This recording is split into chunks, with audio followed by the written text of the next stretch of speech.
Hello everyone and welcome to Let's Play Super Mario Bros. 2, the Super Mario All-Stars Edition.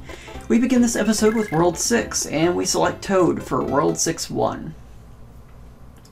There's actually a shortcut in one of the worlds here, but we'll get to that eventually. The first section here is kind of annoying because this quicksand is really fast. Or at least annoying enough to, you know, cause problems. But anyways, I want to grab this sub-zone potion out of one of the jars. Then I want to move over, and since we can't plant it on the quicksand, we need to plant it on one of these rib cages here. And the super mushroom immediately falls on the quicksand, so you have to immediately grab it, and that's why the toad is very useful here. Would have been nice if they let the mushroom fall on that rib cage looking thing, but they didn't. I don't even know what that is, but I guess it's the rib of some sort of a pokey? Maybe a pokey had ribs? Maybe? I don't know. There's no animal in the game that has ribs like that.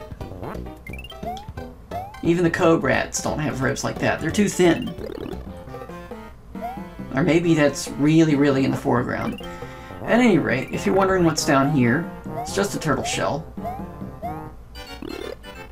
I don't know how we can see the background through that jar there, but we can. It's kind of surreal. More pokies. These pokies are kind of annoying, but you can kind of get rid of them a little bit. One by one, unit by unit, head by head. Very strange looking creatures, the pokies. It's not the last time we'll see pokies though. Not in the Super Mario series, not by a long shot.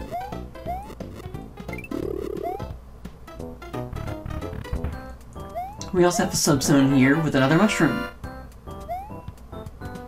And we have to go back the way we came, or just wait. I like that there are pyramids in the background here. At any rate, this next section has a lot of jars, and there are some one-ups in some of the jars. I'll show you at least one of them. And that's in this section, this jar right here. And the annoying thing about these jars is you actually have to dig and dig and dig and dig in order to get to the goodies that's at the bottom of the jar. And we got a lot of Shy Guys here. It'd be nice if we had a Starman, but we don't. We'll be able to figure something out. And for some reason, it was next to the last plant that I pull up. We've got plenty of lives. Out of the jar we go. The next jar I kind of went in there to look to see if there's a 1-up, and there wasn't, so I kind of cut that out. You'll see there's actually sand down here, but for some reason there wasn't a 1-up that showed up there, so I just moved on. But I wanted to show you what was inside that jar. Now here, we actually need to go down here because there's a Phanto, and yes, it's Phanto, not Phantom. But for whatever reason, I kept calling it Phantom. A lot of the enemies in this game end with O, like Birdo and Ostro. So, it's Phanto. Although the Sparks are really Sparks, although I think they should be Sparko. I'm going to continue calling them that because that's what I think they should be. We can use the key as a weapon, and we don't need to hold the key that long, really, because the door is going to be pretty close to the end, see. Now this Birdo's not too bad. We could just go straight across. You'll see there, but I'd rather just get him this way.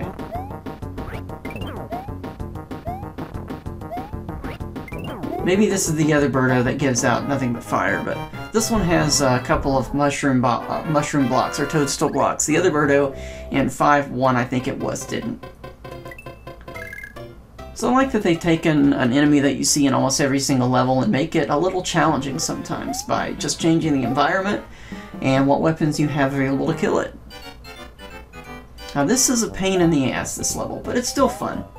What you have to do is get on these albatrosses, or the ones that head right, and hope to goodness you can stay on them.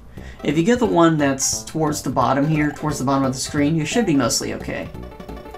Now right here we have a sub-zone potion, but when we use it, the albatross that we needed has disappeared. So what we have to do is we have to go all the way back to where we get another albatross that's heading towards the right, and then go back again. So I thought about hopping on Bezos, but I couldn't get it down. I could get a little bit of the way on by hopping on the Bezos, but it's not like riding an albatross. You actually don't move along with the Bezos like you do with the albatross. Now here, I finally find the albatross I want, and I'm just hoping I make the jump, which I do.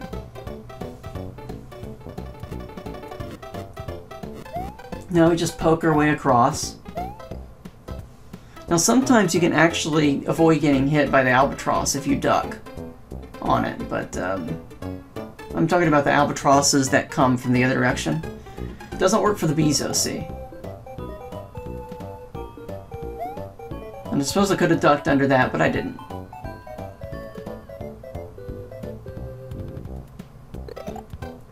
And we're almost there.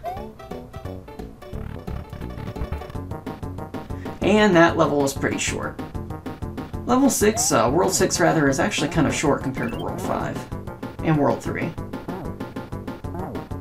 Well, World 7 is actually pretty long, even though, well, I'll get to that when we get to that episode.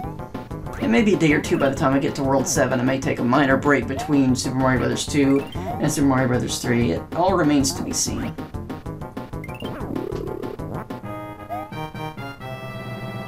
And of course, with Luigi, the jumps are a lot easier. That's why Luigi the Princess is good for this level with the albatrosses.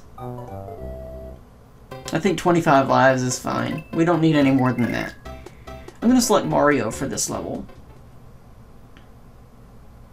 Good all-around character because he's going to be very, very useful for the last enemy in this level, in this world.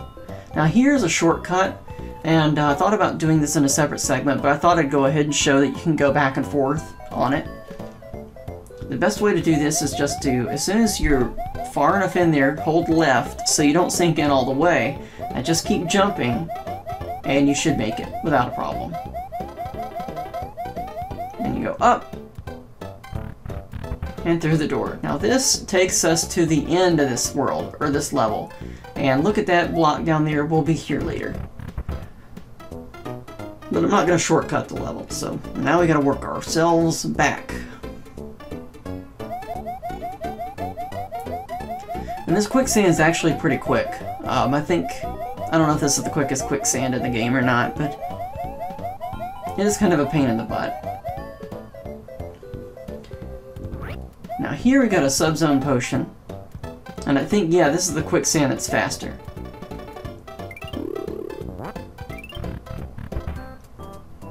Thankfully they put the mushroom here, and not on the quicksand this time.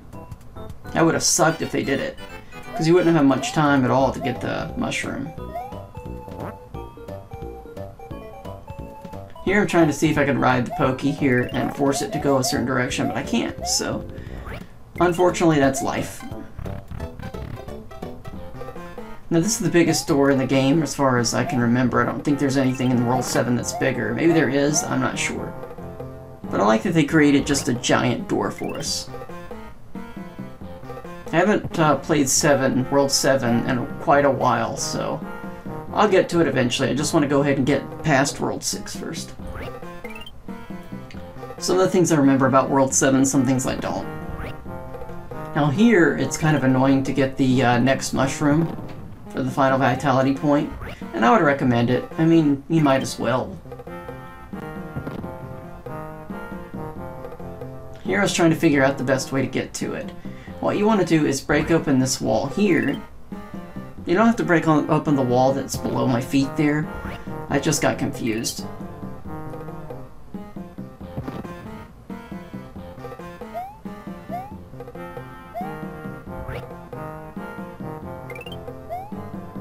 And that should be enough bombs. You're not going to be able to take the bombs and do that, so...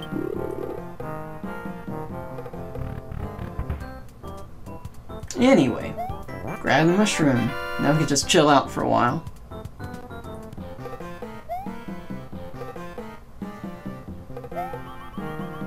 And now, are you ready for more vines? Because we're going to get a lot of them. I like that these vines are a different color. Now we have to deal with a lot of hoopsters and a lot of vines. I'm not sure how vines are going out of the middle of the air towards clouds or out of clouds, but that's what they're doing. So why argue, right? Just let it be. A nice little cycle of hoopsters here. Do they play basketball? No, they're just called hoopsters. They don't really go in hoops either.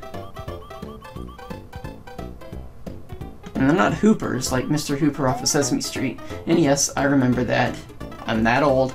I'm not that young, but I'm not that old. But I did grow up on Sesame Street, Mr. Rogers' Neighborhood, Reading Rainbow. All good shows.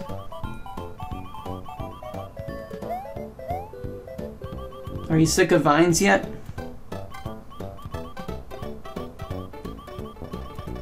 Well, hopefully you aren't yet. We still got a ways to go. This is why that shortcut I showed you earlier in the level is really useful. Because I'm making this look a lot easier than it really is.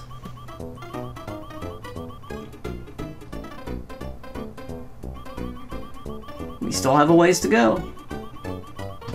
And Mario goes up.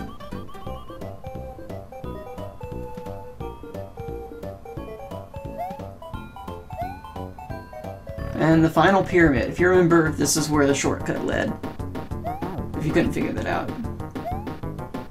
This is kind of cool. You can sit on the Hawkeye here. Or the Hawk Mouth, rather. Hawkeye is something from MASH, sorry.